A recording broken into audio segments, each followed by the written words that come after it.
आज नया चैप्टर नया दिन। तो देखो क्या क्या अपना हो चुका है। अब देखो मैंने थोड़ा क्या है एनसीईआरटी फॉलो करी, चैप्टर वाइज एनसीईआरटी फॉलो कर रहा हूँ मैं। I guess my specs are not going well. Okay so बिना चश्मे ही पढ़ाते हैं आज, एक बार ट्राई करते हैं, है ना। तो देखो अपन का क्या क्या हो चुका है ये बात आप सबको पता है। देखो अपन ने क्या क्या कर लिया, एक बार ब्लैक स्क्रीन पे चले, थोड़ा रिकॉर्ड रख लेते हैं, है ना। मैं एक थोड़ा इंफॉर्मेशन वगैरह देना चाह रहा था। सबसे पहले अपन ने क्या किया, रियल नंबर्स, रियल नंबर अपन का हो गया। पॉलिनोमियल अपना हो चुका है, पॉलिनोमियल अपना हो चुका है। पेयर ऑफ लीनियर इक्वेशन अपना हो चुका है, PLETD, PLETD ये अपना हो चुका है। अपना और क्या हो चुका है, क्वाड्रेटिक इक्वेशन अपना हो चुका है। और अपन अब शुरू कर रहे हैं एपी। अब आप लोग पूछेंगे कि यार भैया हमारे तो यार जो हाफ ईयरली सेमेस्टर्स हैं, अभी हमारे सेमेस्टर्स होते हैं स्कूल में, उसमें ये दो चैप्टर तो नहीं आ रहे, ये हमारी टर्म 2 में आएंगे, कुछ स्कूल्स में हो रहा है ऐसा। तो यार क्या करें। मैंने देखो अपन किस लिए प्रिपेयर कर रहे हैं, बोर्ड्स के लिए, बोर्ड्स के लिए, एनटीएसी के लिए, या कोई भी स्कॉलरशिप एग्जाम, मतलब कुछ भी एग्जाम के लिए, कॉम्पिटिटिव एग्जाम के लिए, कोई भी पेपर, एनएससी, ओलंपियाड्स वगैरह, बहुत है ना कॉम्पिटिटिव एग्जाम। तो यार उसमें क्या आता है, फुल सिलेबस आता है। अब ये जो चैप्टर्स है ना, ये बहुत इंपॉर्टेंट चैप्टर्स है। अब इसके बाद मैं है ना वो लेने वाला हूँ ट्रिग्नोमेट्री, शायद से ट्रिग्नोमेट्री लूंगा मैं इसके बाद। One of my most favourite chapters trigonometry, तो वो लूंगा मैं। तो यार अब है ना सीक्वेंस कुछ भी हो सकता है, लेकिन अंत तक अपन को पहुंचना है। और ये और एक और बात मैं अभी बता दूं, आप थोड़े दिन के लिए बीच में शायद से कंटेंट रुक जाए, क्यों, क्योंकि मैं मेरे पेपर्स आ जाएंगे तो मैं अनेबल रहूंगा रिकॉर्ड करने के लिए। लेकिन अपन क्या करने वाले हैं, इसको मैं पेश कर देता हूँ। देखो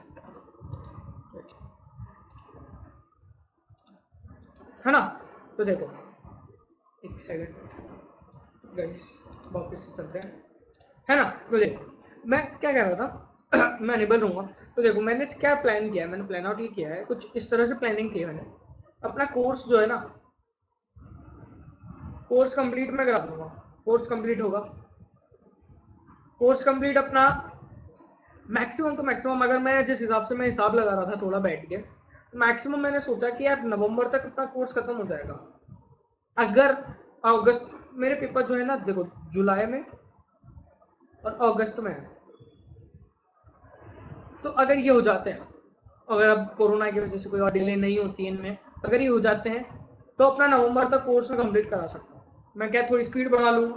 वैसे भी देखो लेक्चर्स की लेंथ थोड़ा लंबा कर लेंगे, अगर किसी टॉपिक को कराने में जैसे मेरे को रियल नंबर्स में 4 पार्ट लगे, तो मैं उसको 2 लेक्चर में कर दूंगा कन्वर्ट। क्या कैसे, 2 लंबे लेक्चर, एक लेक्चर में ज़्यादा कंसेप्ट पढ़ेंगे, ठीक है। वो सब अपन, वो मेरी जिम्मेदारी कोर्स कंप्लीट कर। उसके बाद नवंबर में आपका एनटीएसी होता है, एक एनटीएसी के ऊपर सीरीज लेनी है अपन को। एनटीएससी सबसे इंपॉर्टेंट चीज है, तो एनटीएससी के ऊपर, एनटीएससी के लिए अपन को कोर्स कंप्लीट कराना है। और एनटीएससी के हिसाब से अगर प्रैक्टिस करनी है इसको बेस्ड, इसके अपन प्रीवियस ईयर पेपर सॉल्व करेंगे, सारे प्रीवियस पेपर्स सारे अपन इसके सॉल्व करेंगे, प्रीवियस पेपर अपन सारे सॉल्व कर लेंगे और बाकी सब कर लेंगे।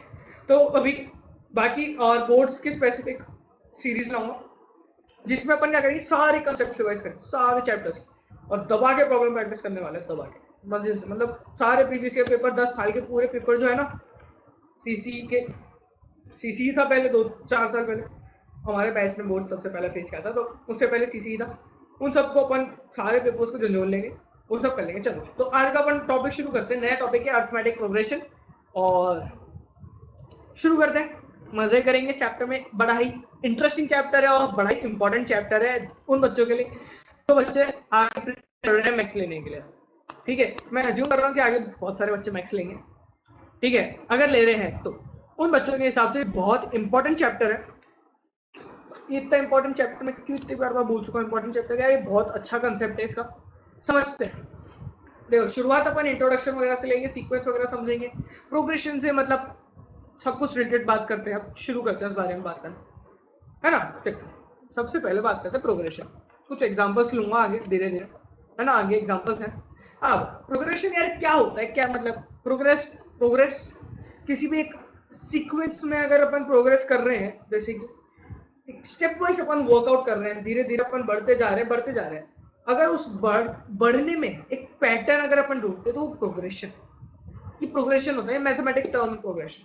तो एग्जांपल लेते हैं, रीना ने क्या किया, एक जॉब के लिए गई वो, एनसीईआरटी के एग्जांपल के साथ। देखो एनसीईआरटी यार अपने देखो भगवान है और उसके अपन को हमेशा पूजा करनी है, उसको कभी अनादर नहीं करना है। उसके अलावा अपन एक भगवान है, उसके अलावा अपन और भी भगवानों मतलब बुक्स को अपन टटोल सकते हैं, लेकिन सबसे पहले एनसीईआरटी करना जरूरी है, तो समझते हैं। अब देखो रीना ने अपन क्या किया कि जॉब के लिए अप्लाई किया और वो जॉब में सेलेक्ट हो गई। उसकी जॉब वालों ने उसको कहा कि 8,000 रुपये महीना आपको तनख्वाह देंगे, है ना, और एनुअल इंक्रीमेंट होगा 500 रुपीज का। क्या होगा, एनुअल इंक्रीमेंट होगा 500 रुपीज का। तो हर साल उसकी सैलरी जो है वो 500 से बढ़ेगी। तो फर्स्ट ईयर में उसकी सैलरी 8,000, सेकेंड ईयर में 8,500, 9,000, 30, तो यार कॉन्स्टेंटली बढ़ रही है। हर 500 रुपए से उसकी सैलरी बढ़ रही है। क्या है, उसकी सैलरी जो है वो हर बार 500 रुपए से बढ़ रही है। अच्छा, अगर ऐसा है, अगर वो हर बार 500 रुपए से बढ़ रही है सैलरी उसकी, तो ये एक पैटर्न दिख रहा है, एक सीक्वेंस दिख रहा है अपन को। क्या दिख रहा है, एक सीक्वेंस दिख रहा है, पैटर्न दिख रहा है। तो ये अपना एक प्रोग्रेशन है। कैसे प्रोग्रेशन, 8,000, 8,000, 8,500, है ना, ये 9,000, फिर अपना आएगा 9,500, ऐसे करते करते बढ़ता चला जाएगा ना। तो अगले 10 साल की अगर आपको पूछे तो आप 500 ऐड करते जाओगे बार बार, और फिर 10 साल तक निकाल लो। तो ये सब अपना एक प्रोग्रेशन है। ऐसी अगर अपन सिटी की बात करें, ऐसी सिटी है, कैसी सिटी है देखो, समझो। हाँ, ये मार्कर्स है, ये देखो, अगर ये ऐसी सिटी है कोई, इन दोनों को साथ में रखते हैं ताकि समझ में आएगा। ऐसी सिटी है कोई, ये डायग्राम इमेज तो दिखी रही होगी ना, है ना, ऐसी सिटी है, नीचे से कम पतली, मतलब ये ऊपर इस डायग्राम के हिसाब से देखे तो ये पतली और धीरे धीरे बढ़ रही है, मतलब कुछ किस टाइप की स्टेयर्स है। और ये जो है ना, इसको रग्स बोलते हैं अपन, क्या बोलते हैं, रग्स बोलते हैं। Rungs of ladder decrease uniformly by 2 centimetre from bottom to top, यहाँ से 2 सेंटीमीटर करते करते कम होते जा रहे हैं। ठीक है, तो ये कुछ ऐसा सीक्वेंस चला जा रहा है इसका। हाँ, तो ये कम हो रहा है, ठीक। बॉटम वाली लेंथ अपन ने बोल दी 45 है, ये 46 नहीं 45 होगा यहाँ पे, ये 45 है, ठीक है। ये इमेज अलग है और क्वेश्चन अलग है। तो हर 2 सेंटीमीटर से कम हो रही है अगर अपन ये बात करते हैं, तो दो करके बढ़ रही है, लेंथ बढ़ती जा रही है। मतलब पहले ऐसी थी, सबसे पहली वो, फिर देखो ये छोटा, सबसे बड़ा ये, सबसे बड़ा अपने पास ये है, फिर उसके ऊपर ये वाली है छोटी, उससे छोटी, फिर उससे छोटी, फिर उससे और छोटी अगर अपन को लेनी है तो ये है, उससे और छोटा क्या मिलेगा, पिंक मिल गई। ये ऐसे छोटा छोटा छोटा, ये देखो जूम में, ये देखो, ये देखो, दिख रहा है, स्टाइलस वगैरह सब दिख रहा है, मैं खुद नहीं देख पा रहा हूँ। ये देखो 1, 2, ये 3, ओके गिर गए, ठीक है। समझ में आया ना, समझ में आया, एक एक करके कम हो रही है। चलो, ये भी एक पैटर्न में कम हो रही है। अब बात करते हैं सेविंग। अगर amount of 5 becomes 4 by 5 times in the saving scheme, the amount becomes 4 by 5 times of itself after 3 years, 3 साल बाद 5/4 हो जाएगा। अगर कोई सेविंग स्कीम की बात है तो अपन ने इन्वेस्ट किया 8,000 रुपये, इसका 5/4 3 साल में कितना होगा, ये 5/4 मतलब 10,000 हो जाएगा। ये 6 साल में इतना, 8/9 में इतना, धीरे धीरे करके इतना बढ़ता चला जाएगा। ऐसे कुछ और भी पैटर्न्स है, जैसे कि स्क्वायर बढ़ते जा रहे हैं, इंक्रीज हो रहे हैं। अब ये 2 थे पहले, ये 5 हो गए, 3 का इंक्रीमेंट, इधर भी 3 का इंक्रीमेंट, इधर भी 3 का, इधर भी 3 का, ऐसे 3 का इंक्रीमेंट हुआ, एक स्पेसिफिक इंक्रीमेंट हुआ और ये सीक्वेंस हो गया। ठीक है, तो सीक्वेंस अपन बात करते हैं some numbers in a definite order, इसमें डेफिनेट ऑर्डर में अकॉर्डिंग टू डेफिनेट रूल, कोई भी डेफिनेट रूल से वो सीक्वेंस होता है। सम नंबर्स अरेंज, मतलब जैसे कि इसमें 3 का इंक्रीज हो रहा था, तो अब कोई भी डेफिनेट ऑर्डर से इंक्रीज कर रहे हैं, कोई पैटर्न दिख रहा है अपन को, तो उसके बारे में अपन ये बात करते हैं। ठीक है, अब अर्थमेटिक प्रोग्रेशन की चर्चा करते हैं, है ना, एपी के बारे में बात करते हैं। एपी में क्या होता है ना, एपी में एक होता है कि जैसे कि ये मैं बोल रहा हूँ 3, 5, 8, 11, 14, डिफरेंस कांस्टेंट है, सॉरी ये 2 लिख लो, तो ये 3 हो गया, इधर 3 हो गया, इधर 3 हो गया, डिफरेंस इधर 3। इस प्रोग्रेशन में 3 का डिफरेंस है ना, जो पिछला एग्जांपल था अपना, 3 का डिफरेंस आ रहा है बार बार, 3 का अपन ने बेसिक से डिफरेंस लिया, ओके, सो 3 का अगर अपना डिफरेंस है, हर चीज हर बार वैल्यू 3 से बढ़ रही है, ये अपनी एक एपी है, अर्थमेटिक प्रोग्रेशन है, अरिथमेटिक प्रोग्रेशन है, ये अपनी एक एपी है। डेफिनेशन देखिए, arithmetic progression is a list of numbers in which each term obtained by adding a fixed number to the preceding term except the first term। मतलब क्या कि जैसे कि इधर समझे, अगर अपन 2 में मैंने ऐड किया 3 तो मेरे को क्या मिला 5, 5 में मैंने ऐड किया 3 तो मेरे को क्या मिला 8, 8 में मैंने ऐड किया 3 तो मेरे को मिला 11। क्या कर रहा हूँ, प्लस 3 चलता जा रहा है इधर अपना, क्या चलता जा रहा है, प्लस 3 चलता जा रहा है, तो अपन को सारी टर्म्स मिलती जा रही है। Okay, I hope I have made my self clear little bit. ये अपन का हुआ। अब अपन देखते हैं, बात करते हैं जनरल फॉर्म के बारे में, थोड़ा बात करते हैं एपी के। एपी का अपन ने बेसिक सी डेफिनेशन, एक आइडिया ले लिया क्या होती है ना। तो अब general form of an AP देखो, आज के चैप्टर में थ्योरी करेंगे, बिल्कुल बेसिक्स करेंगे, उसके बाद एन टर्म वगैरह में जाएंगे। आज का लेक्चर थोड़ा छोटा रहेगा क्योंकि पहले की वो मैंने इनिशियली आपको समझा दिया, तो लेंथ लंबी हो सकती है लेकिन कंसेप्ट छोटे। सो जनरल फॉर्म के बारे में अगर बात करें, जो फिक्स नंबर की बात करी थी अपन ने, एग्जाम्पल की बात करें अगर, उसमें अपन ने देखा 3। अब अगर अपन एग्जाम्पल के बारे में अगर छोड़ दें, अगर उसके बारे में बात नहीं करते हैं, उस एग्जाम्पल में क्या था, अपना 3 से बढ़ रहा था। अगर 3 से बढ़ रहा था तो अपना उसमें कॉमन डिफरेंस क्या था, 3। कॉमन डिफरेंस को मैं बोलता हूँ, वो फिक्स्ड नंबर जिससे इंक्रीज हो रहा है ना, उसको मैं बोलता हूँ common difference of an AP. वो क्या हो सकता है, पॉजिटिव हो सकता है, नेगेटिव हो सकता है, कुछ भी हो सकता है वो, ठीक है। अब जनरल आइडिया ले लेते हैं एपी का। एपी के बारे में अगर बात करें तो फर्स्ट टर्म ऑफ एपी मैंने बोल दिया A1 है, क्या है A1 है फर्स्ट टर्म अपना एपी का। सेकंड A2 और एन टर्म A है, तो कॉमन डिफरेंस D है, तो एपी क्या हो जाएगी, ये तो अपनी एपी हो जाएगी। ऐसे जनरली अपन इसको एपी लिख ले, लेकिन जो अपन कंडीशन मिलेगी ये मिलेगी। देखो समझो, फर्स्ट टर्म और कॉमन डिफरेंस के बारे में बात करते हैं। अपन ने कोई भी एपी मानी A1 A2 A3, ठीक है, टिल AN। अब A2 माइनस A1 D को मैं रिप्रेजेंट कर रहा हूं कॉमन डिफरेंस, ठीक है। तो A2 को मैं क्या बोल सकता हूं, A1 प्लस डी। A2 को मैं ऐसे लिख सकता हूं, A1 को मैं क्या बोल सकता, A2 को मैं क्या बोल सकता हूं, A1 प्लस डी मैं बोल सकता हूं, ठीक है। अगर मैं इसको ऐसे बोल सकता हूं तो अब A2 माइनस A3, ये देखो ये भी D होगा, तो A3 minus A2, A3 minus A2 अगर D है, A3 को मैं लिख सकता हूँ A2 प्लस D। A2 मैंने अभी देखा A1 plus 2D, A1 plus 2D, ऐसे करके अपन इसको लिख सकते हैं, धीरे धीरे बढ़ा सकते हैं। तो इसको एक जनरल तरीका मिल जाता है अपन को कैसे लिखने का, वो समझते हैं। देखो मैं एक सेकंड,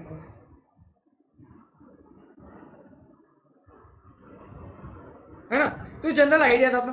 अब देखो, अब और कैसे, मैं मान लो पहला टर्म अपना A है और कॉमन डिफरेंस अपन को एपी का D दिया हुआ है, ठीक है। कॉमन डिफरेंस अपन को क्या दिया हुआ है, एपी का D दिया हुआ है। तो दूसरा टर्म क्या हो जाएगा, A प्लस डी हो जाएगा। तीसरा टर्म क्या हो जाएगा, A प्लस 2D हो जाएगा। Third term A plus 3D। ऐसे ही एन टर्म की अगर अपन बात करते हैं, एन टर्म पे AN minus AN minus 1 is equals to D होगा। AN को मैं लिख सकता हूँ AN माइनस 1 प्लस D, ये N है। इसको मैं ऐसे लिख सकता हूँ A plus N minus 1D, ये मैं बोल सकता हूँ N माइनस 1D। एक जनरल आइडिया ले रहे हैं अभी, देखो समझो, सिंपल सी बात है। अभी A और D के बारे में डिफरेंस रखो। A अपना क्या होगा, फर्स्ट टर्म हो गया, A अपना क्या होगा, फर्स्ट टर्म हो गया। A अपना क्या है, फर्स्ट टर्म है, A अपना क्या है, फर्स्ट टर्म है। D अपना क्या है, D अपना क्या है, कॉमन डिफरेंस है जिससे अपनी AP इंक्रीज कर रही है। तो अब AP को देखो, अब इसमें एन टर्म की अगर अपन मैं डिस्कशन करूं, अगर वो अगले लेक्चर में लेना था मेरे को, वैसे एन टर्म का एक थोड़ा सा आइडिया ले लेते हैं। एन टर्म क्या होगा, AN को मैं लिख सकता हूं ऐसे A plus N minus 1D। अब ये मैं बोल रहा हूँ एन टर्म ये अपनी होती है, इसके बारे में अपन अगले लेक्चर में बात करने वाले हैं। ये छोटा सा वीडियो था, ये तो इंट्रोडक्टरी वीडियो था, तो हाँ इतना ही बात करते हैं। चलो एन टर्म की अगर अगले लेक्चर में ही बात करेंगे, उसमें मैं और डीपली समझा पाऊंगा, आप लोगों को ढंग से समझाऊंगा। तो चलो क्वेश्चन करते हैं। क्वेश्चन है अपने पास, अपन को बताना है, show that the following progressions are in AP, find their first term and common difference. पहला क्वेश्चन अपना ये रहा। अपन को इसमें क्या करना है, कि अपन को बताना है कि जो अपन ने एपी सेलेक्ट की थी ना, ये जो है इस सीक्वेंस, ये एपी है, ये अपन को बताना है। ठीक है जी, बता देते हैं, बड़ा आसान है बताना, एपी है नहीं है। ठीक है, क्या देखना है, कॉमन डिफरेंस देखना है। 11 माइनस 8 3, 14 माइनस 11 3, 17 माइनस 14 3, 20 माइनस 17 3। तो क्या हर नंबर 3 से बढ़ता जा रहा है? क्या मैं कह सकता हूं कि इस टर्म का ये एक एपी है, एक कांस्टेंटली इंक्रीज हो रहा है नंबर, एक कांस्टेंट टर्म से इंक्रीज हो रहा है? क्या मैं ये कह सकता हूं? कह सकता हूं, नहीं कह सकता? If I make my self little bit clear, ये मैं कह सकता हूं, yes I can say that. तो इधर मेरा कॉमन डिफरेंस,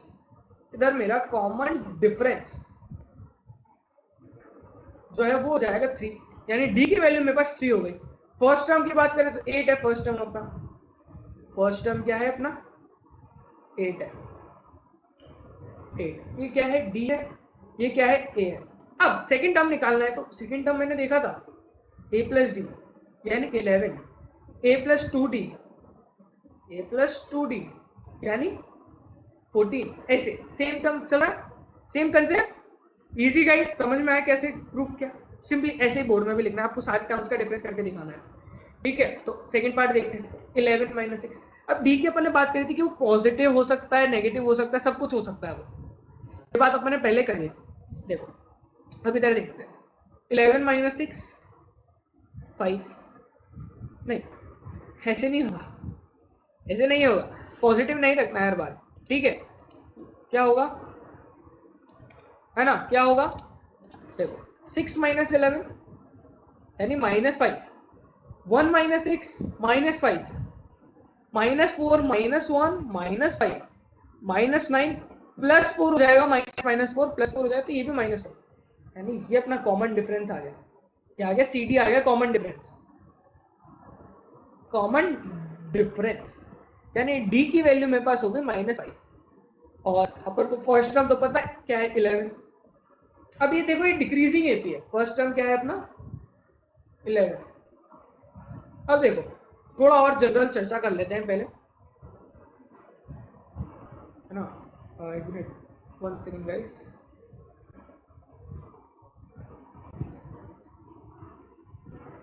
है ना, चलो ये क्वेश्चन है अपना, लास्ट क्वेश्चन है, तो इसको अपन 1 मिनट देखने से पहले जनरल में एक आइडिया लेना चाह रहा हूँ आप लोगों का, है ना। देखो समझते हैं, सिंपली बातें, सिंपल सी बातें हैं, वो थोड़ी देख लेते हैं और फिर खत्म कर देंगे एक वो क्वेश्चन करने के बाद। हाँ देखो, एपी को मैं बोल रहा हूँ, एपी अगर डी मेरा पॉजिटिव है तो इंक्रीज करेगा हमेशा, क्या करेगा, इंक्रीज करेगा। डी मेरा अगर नेगेटिव है तो क्या करेगा, डिक्रीज करेगा, तो क्या करेगा, डिक्रीज करेगा। मतलब just for an example let us take, अगर अपना डी जो है इधर 3 है, तो 8 11 14 17, और इधर अपना डी जो है मान लो -3 है, 8 5 2 -1 -4, तो यार ये डिक्रीज कर रहा है, क्या कर रहा है, डिक्रीज कर रहा है। ये जो एपी है ये अपना इंक्रीज कर रहा है, तो ये अपनी क्या हो गई, इंक्रीजिंग एपी हो गई, इंक्रीजिंग एपी हो गई। और ये अपनी क्या हो गई, डिक्रीजिंग एपी हो गई, ये अपनी क्या हो गई, डिक्रीजिंग एपी हो गई। ठीक है, समझ में आ रहा है क्या कहना चाहता हूं, इंक्रीजिंग और डिक्रीजिंग। अगर डी अपना 0 है, डी अपना 0 है तो यार वो एपी नहीं रहेगी। ठीक है, डी अपना 0 है तो वो एपी नहीं रहेगी। तो चलो गाइस, तो अपन अभी वाला क्वेश्चन करते हैं। तो इसमें अपन को क्या है सॉल्यूशन, देखो इसका सॉल्यूशन। ओके, तो क्या आप लोग इस क्वेश्चन को ट्राई करना चाहोगे?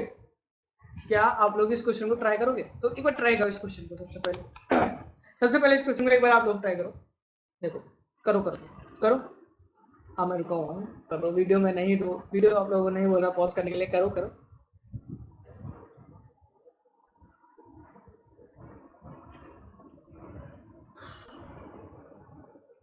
किया, चलो देखो, अब इसमें मैं कह सकता हूँ 9 minus a is equals to b minus 9 is equals to 25 minus b. क्यों भाई, कॉमन डिफरेंस अपना d should be same, d should be same होना चाहिए, डी अपना सेम, यानी 2b इज इक्वल्स टू 34। यानी इन दोनों को सॉल्व कर रहा हूँ सबसे पहले, तो 2b अपना 34 आ गया, तो b अपना क्या आ गया 17 आ गया। अच्छा जी, b 17 आ गया, यानी 9 minus a is equals to 8। 9 minus a is equals to 8, तो a इज इक्वल्स टू 1 हो गया। a इज इक्वल्स टू 1 हो गया अपना। ओके, तो अपन की a और b की वैल्यू आ गई, तो 1 9 17 25, कॉमन डिफरेंस 8 है, ये a p बन गई। तो अभी के लिए तो चलो होमवर्क देख लो अपना, ये 2 क्वेश्चन है, आज ज्यादा अपन कुछ पढ़ा नहीं है, सिंपल एपी का इंट्रोडक्शन लिया, तो वो कर लेना। So thank you guys watching this video. और कैसे आप लोगों को हमारे साथ जुड़ना है, टेलीग्राम पे डाउट पूछ सकते हो, इस लिंक को अपने टेलीग्राम पे इंस्टॉल करो, फिर इस लिंक को अपने कोई भी ब्राउजर में जाके, कोई भी ब्राउजर में टाइप करो, सीधा हमारे इस ग्रुप पे आ जाओगे और फिर ज्वाइन कर लो। इस ग्रुप में आपको सारी अपडेट्स, ऑल अपडेट्स, सारे नोट्स, इस लेक्चर के नोट्स भी आपको उसी ग्रुप में मिलेंगे। नीचे डिस्क्रिप्शन में भी लिंक है, लेकिन उस ग्रुप पे भी दिए जाते हैं, है ना, ताकि दोनों तरफ, और डीपीपीस वगैरह सब वहीं पे मिलते हैं। डीपीपीस वगैरह हम के लिंक हम नीचे नहीं दे रहे हैं, ठीक है। तो लाइक करो, शेयर करो, सब्सक्राइब करो, और ये घंटा बजा लो यार, ये बेल आइकन क्लिक कर लो, ताकि आप लोगों को कोई भी नोटिफिकेशन आए वो मिल जाए। और हम लोग कुछ वीडियोस बनाए हैं जिसमें कि एक और टेलीग्राम इंस्टॉल करने वाला वीडियो था, एक हमारा अभी प्लानिंग आउट चल रहा है कि यूट्यूब पे कैसे पढ़ाई करनी है, वो शायद इस वीडियो के पहले आएगा या बाद में आएगा, मैं कह नहीं सकता। तो अभी के लिए इतना ही, Tata bye, see ya, have a great day guys, bye guys.